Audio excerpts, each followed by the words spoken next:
ambaye ningependa kuzungumzia. Kitu ambacho baba alikuwa anatuambia kila siku. Unajua saa hii kila mtu wako na mambo yake, anasema mi baba aliniambia hii, baba aliniambia ile. Lakini ile tunaweza kukubaliana yote ni ile alituambia sisi sote. Tukiwa wazi mbele ya umma. Baba alisema nini?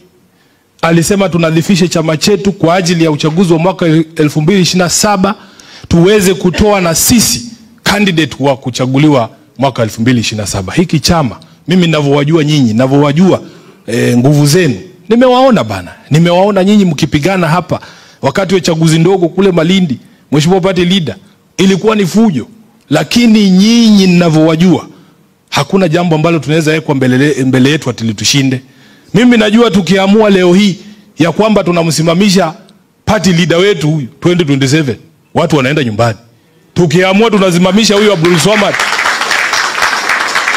tukiamua tunasimamisha huyu Abdul Swamad ama deputy party leaders wale wengine wote, tutashinda huo uchaguzi.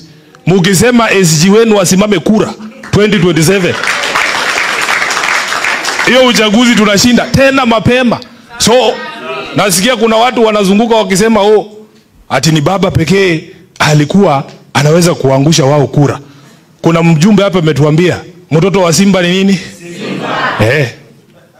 Watashangaa sana. Jambo la pili, uhusiano tulioweka na serikali ya UDA.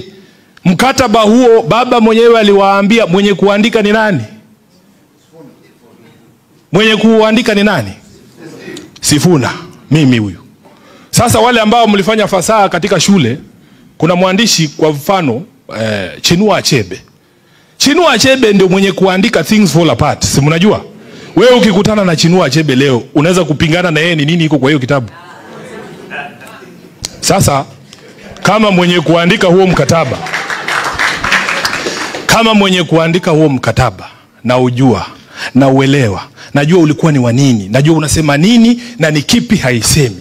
Niliandika hapo ndani mimi mwenyewe nikasema, this agreement does not constitute a coalition agreement with UDA.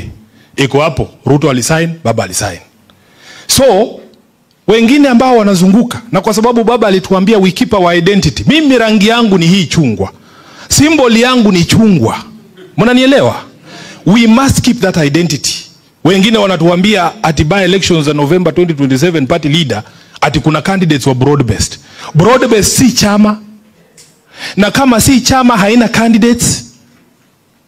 Unajua nyinyi mmefanya kazi ya kura hapa. Kuna wamama wakiingia kwenye polling station kama hawajui jina ya candidate, wanasema mimi nataka ule wa ODM. Ukweli ama uongo? Kuna wale ambao hawajui hata candidate na chama, wanasema ile symbol ya baba, ile chungwa. Mimi nataka ule wa chungwa. So mniambie kala ya broad base ni gani? Na symbol ya broad base ni gani? Mtu akitoka kule mashinani aseme anataka mtu wa broad base, unampeleka wapi? Hakuna candidate wa broad base. Broad base is not a party. It is not a party. It does not exist anywhere.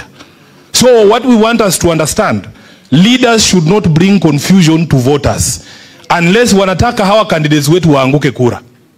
Unless umetumwa uangushe watu kura. Pale magarini tukiingia, tunaingia kama wana ODM, wanachungwa. Rangi zetu zinajulikana, sera zetu zinajulikana, nembo zetu zinajulikana. Ukiona tu chungwa unajua ni nini? ODM.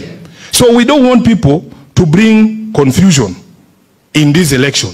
Jambo la mwisho, uchaguzi wa Novemba tarehe 27 ni